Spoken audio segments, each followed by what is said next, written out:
Hi friends, ఈ వీడియోలో ఎంతో టేస్టీగా ఉండే కుల్ఫీ ఐస్ క్రీమ్ని ఎలా ప్రిపేర్ చేసుకోవాలి ఈ వీడియోలో చూపిస్తాను.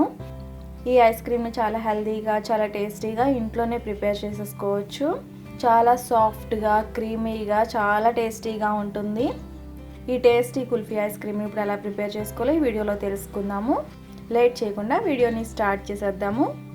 ఈ కుల్ఫీ ఐస్ క్రీమ్ కోసం ఫస్ట్ ఒక మందపాటి గిన్నెని తీసుకోవాలి. అడుగు మందంగా ఉన్న గిన్నెని తీసుకుని అందులో ఫుల్ ఫ్యాట్ మిల్క్ని 1 లీటర్ వరకు వేసుకోవాలి.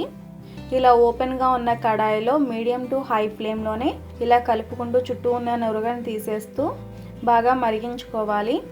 ఈ పాలు సగం క్వాంటిటీ అయ్యేంత వరకు కూడా బాగా మరిగించుకోవాలి. ఇలా పాలు సగం అయిన తర్వాత ఇందులో పంచదారని వేసుకోవాలి.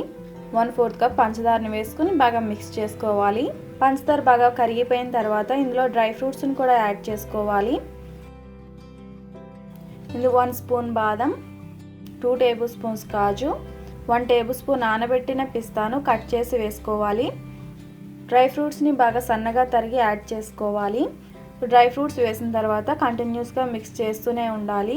డ్రై ఫ్రూట్స్ వేసిన తర్వాత మీరు సరిగ్గా కలపకపోతే అడుగున మాడిపోతుంది. సో కంటిన్యూస్గా మీరు మిక్స్ చేస్తూనే ఉండాలి.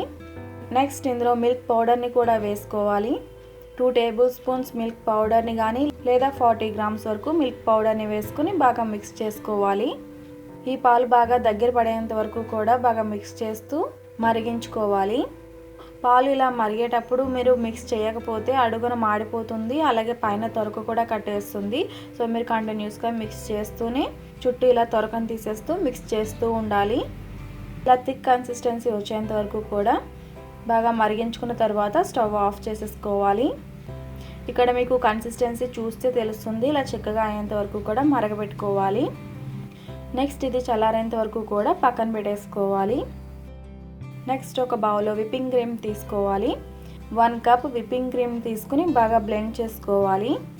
కుల్ఫీ ఐస్ క్రీమ్ ఫ్లఫీగా, క్రీమీగా రావాలి అంటే ఇలా విప్పింగ్ క్రీమ్ని వేసుకోవాలి. ఇలా ఫస్ట్ లో స్పీడ్లో 1 మినిట్ పాటు బీట్ చేసుకున్న తర్వాత నెక్స్ట్ మీడియం స్పీడ్లో 2 మినిట్స్ వరకు బీట్ చేసుకోవాలి. ఇలా 2 to 3 మినిట్స్ పాటు ఇలా బీటర్తో బీట్ చేసుకున్న తర్వాత ఒకసారి బాగా మిక్స్ చేసుకుని మళ్ళీ హై స్పీడ్ మీద 2 to 3 మినిట్స్ పాటు బీటర్తో బీట్ చేసుకోవాలి. విప్డ్ క్రీమ్ ప్రిపేర్ చేసేటప్పుడు విప్పింగ్ క్రీమ్ కొంచెం కూల్గా ఉండాలి. ఈ విప్పింగ్ క్రీమ్ రూమ్ టెంపరేచర్లో ఉంది అంటే విప్డ్ క్రీమ్ సరిగ్గా రెడీ అవ్వదు. సో మీరు విప్పింగ్ క్రీమ్ వేసినప్పుడే విప్పింగ్ క్రీమ్ కొంచెం చల్లగా ఉండేలాగే చూసుకోవాలి. మీ దగ్గర బీటర్ లేకపోతే విప్డ్ క్రీమ్ని మిక్సీ జార్లో కూడా ప్రిపేర్ చేసుకోవచ్చు. ఈ విప్పింగ్ క్రీమ్ బాగా స్టిఫ్ పీక్స్ వచ్చేంత వరకు కూడా బాగా బీట్ చేసుకోవాలి. చూసారు కదా, ఇలా స్టిఫ్గా ఉండాలి. ఈ విప్డ్ క్రీమ్లో నేను షుగర్ పౌడర్ని యూజ్ చేయట్లేదు, ఎందుకంటే విప్డ్ క్రీమ్ ఆల్రెడీ స్వీట్గా ఉంది కాబట్టి. అందుకని ఓన్లీ నేను ఇక్కడ కండెన్స్డ్ మిల్క్ మాత్రమే యూజ్ చేస్తున్నాను. 1 మినిట్ పాటు మీడియం స్పీడ్లో బీట్ చేసుకోవాలి. కండెన్స్డ్ మిల్క్ బాగా మిక్స్ అయిపోయిన తర్వాత కొద్దిగా వెనిలా ఎసెన్స్ని కూడా వేసుకోవాలి. 1/4 స్పూన్ వెనిలా ఎసెన్స్ని వేసుకుని బాగా బీట్ చేసుకోవాలి.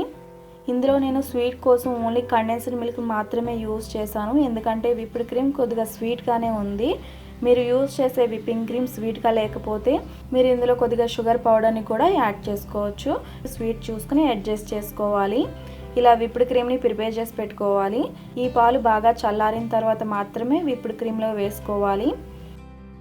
ఇలా ఒకసారి మిక్స్ చేసుకుని మళ్ళీ బీటర్తో 1 మినిట్ పాటు బీట్ చేసుకోవాలి.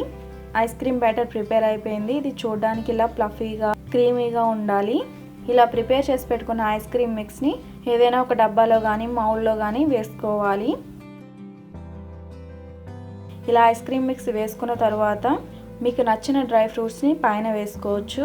ఇలా డ్రై ఫ్రూట్స్ వేసుకున్న తర్వాత పైన బటర్ పేపర్ని కూడా వేసుకోవాలి. బటర్ పేపర్ కానీ అల్యూమినియం ఫాయిల్ కానీ వేసినట్లయితే పైన ఐస్ క్రిస్టల్స్ ఫామ్ అవ్వకుండా ఉంటాయి. అందుకని ఇక్కడ నేను బటర్ పేపర్ యూజ్ చేస్తున్నాను. సో ఇలా బటర్ పేపర్ వేసుకున్న తర్వాత మూత పెట్టి క్లోజ్ చేసేసేయాలి. ఇది ఫ్రీజర్లో 8 to 10 అవర్స్ కానీ లేదా ఓవర్ నైట్ కానీ ఉంచేస్తే మీకు ఐస్ క్రీమ్ ప్రిపేర్ అయిపోతుంది. 10 అవర్స్ తర్వాత పైన ఉన్న బటర్ పేపర్ని రిమూవ్ చేసేసి ఐస్ క్రీమ్ని సర్వ్ చేసేసుకోవడమే. ఈ కుల్ఫీ ఐస్ క్రీమ్ చాలా బాగా వస్తుంది. చాలా క్రీమీగా, ఫ్లఫీగా చాలా బాగుంటుంది. ఇలా చాలా సింపుల్గా కుల్ఫీ ఐస్ క్రీమ్ని ఇంట్లోనే ప్రిపేర్ చేసేసుకోవచ్చు. ఈ రెసిపీని మీరు తప్పకుండా ట్రై చేసి మీ ఫీడ్బ్యాక్ని నాకు ఈ వీడియో కింద కామెంట్ సెక్షన్లో తెలియజేయండి. ఈ రెసిపీ మీకు నచ్చితే తప్పకుండా లైక్ చేసి, ఈ రెసిపీ ఎవరికైనా హెల్ప్ అవుతుంది అనుకుంటే రెసిపీని మీ ఫ్రెండ్స్ అండ్ ఫ్యామిలీస్కి తప్పకుండా షేర్ చేయండి. మరిన్ని రెసిపీస్ కోసం నా ఛానల్ సబ్స్క్రైబ్ చేయండి. అలాగే తర్వాత వచ్చే బెల్ ఐకాన్ కూడా క్లిక్ చేయండి. Thanks for watching.